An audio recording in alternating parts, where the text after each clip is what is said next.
So let's take a look at what we get with the kit from HobbyKing. You got this. This is the really cool part about this thing. This is neoprene, and for those who don't know what that is, it's the stuff they used to make mouse pads out of. They make wetsuits out of it. It's a sewn neoprene sort of bag, I suppose, into which the foam parts of the video visor fit. Now the old one just had these foam pieces here, and you're supposed to glue them together, but most people use rubber bands so you could get them apart easily if you needed to.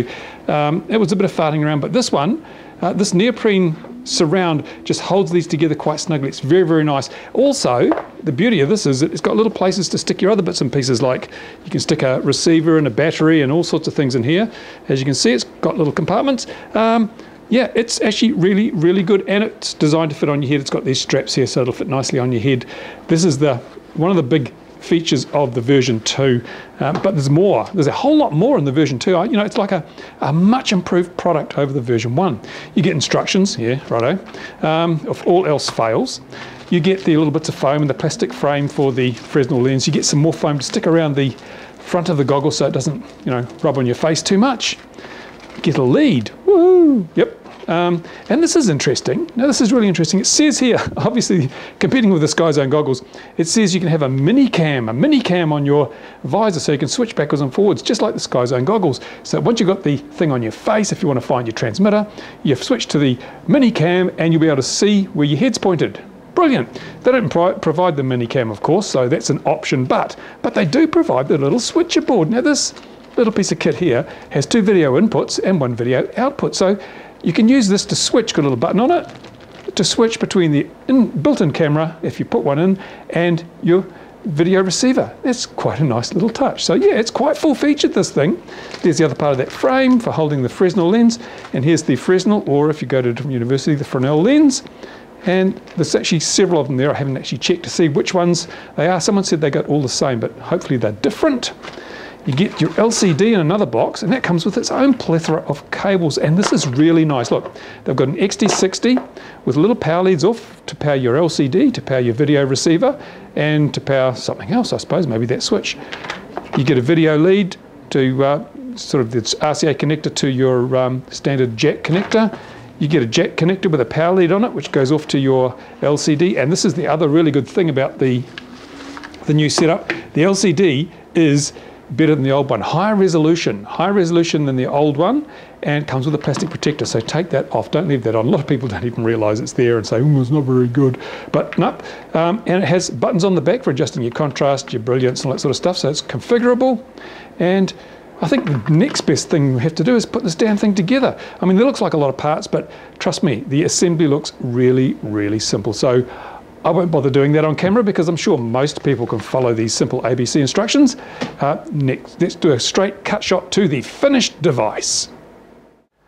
And voila, here it is, the completed HobbyKing Quanum version 2 video visor. I've got a 1000 milliampere hour battery, 2-cell in this side. You could go to a 2200 3-cell if you really wanted to stretch the pocket a bit, but this provided all the energy I needed for a little bit of flying I did on the weekend. On the other side, I've got an FPV receiver. This is an old RC305. These are the old 8-channel, 5.8 gigahertz receivers. They're not the best by today's standard, but they work more than well enough.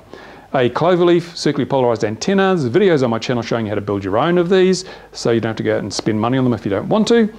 And that's really about it. Underneath, the cabling, as you can see, is fairly straightforward because that pre-wired lead from the LCD display and the little power lead that they've got, which provides connections over here for the power to the receiver and the video from the receiver. So those all, it's just plug and play. It really is just plug and play. Couldn't be simpler.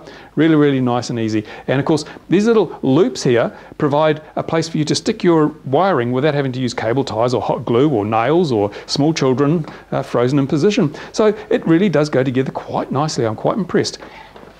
These straps here, a little bit long for my liking. I'm probably going to have to put, if I was using this, I'd have to staple it like this to shorten the top strap because my head just isn't tall enough. And also, even these straps that go around the back of your head, not quite short enough. Even when I've sort of tried to do this up a bit, it could, you know, it just seems a little bit big for me. And I've got a big head. You just ask anybody that knows me, they'll tell you I've got a really big head. I think that's what they mean, my head is big. Anyway, so yeah, it doesn't suit, and I think, you know, maybe, I think other people have also mentioned these strap problem. But apart from that, you know, I mean, bloody marvellous. Now, there is another problem though, which is more important, and it is a bit of an issue. I hope HobbyKing addressed this problem, because it is probably the biggest weakness of the entire visor. And that is, if we look here, when we look at the design of this thing, we've got an LCD screen in here, and that's fine, and we've got a Fresnel lens. You can see the Fresnel lens there, see that? Big lens. And it's supposed to slide backwards and forwards here so that you can adjust the focus to suit your eyeballs. The problem is that everybody who tried this on the weekend, everyone without exception, had to pull this thing right back, and it wasn't quite enough.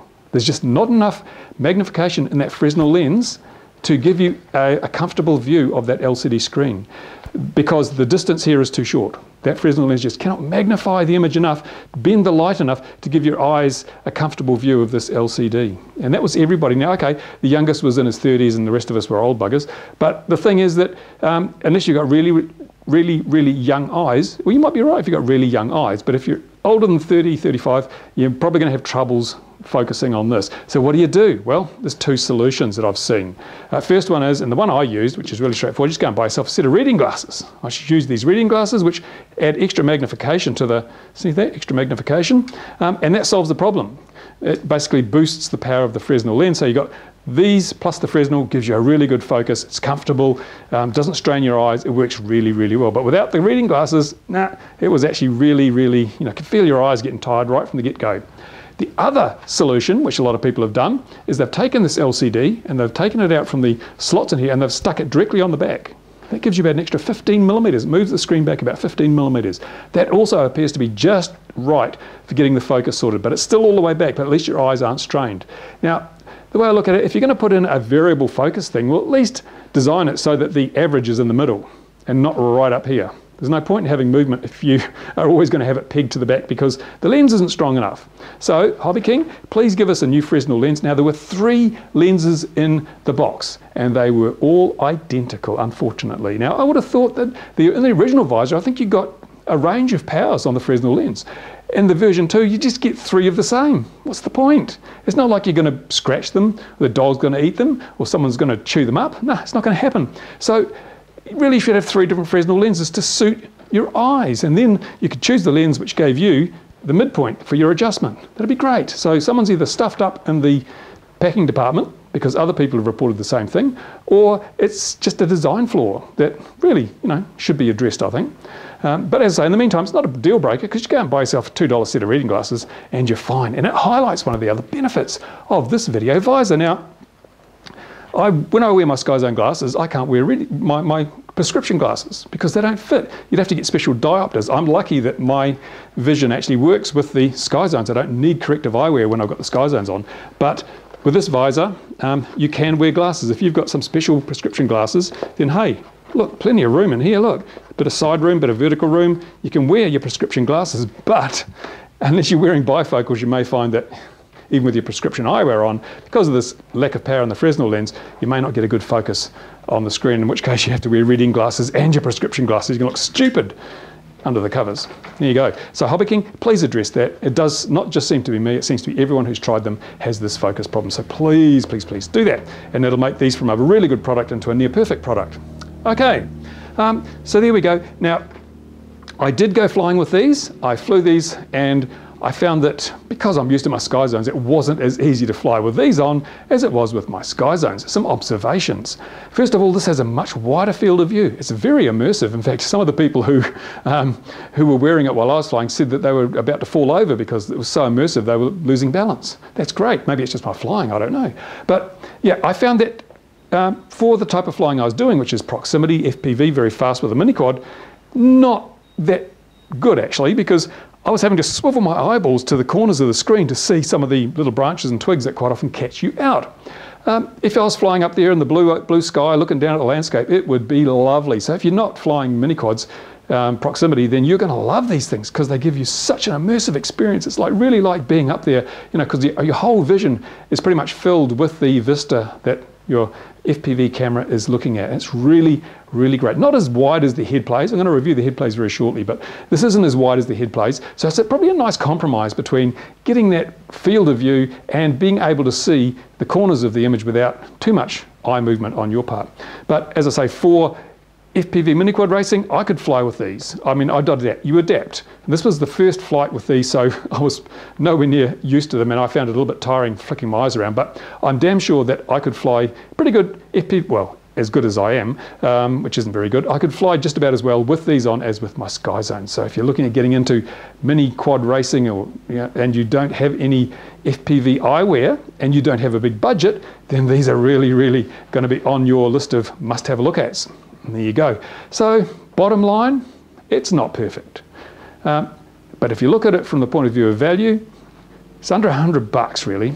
In this state here you see it, under $100, and for that money you get something that is 75 to 80% as good as a set of video glasses that cost $400. So the value is really, really high, and you'd have to have a pretty good reason not to buy one of these if you're interested in FPV.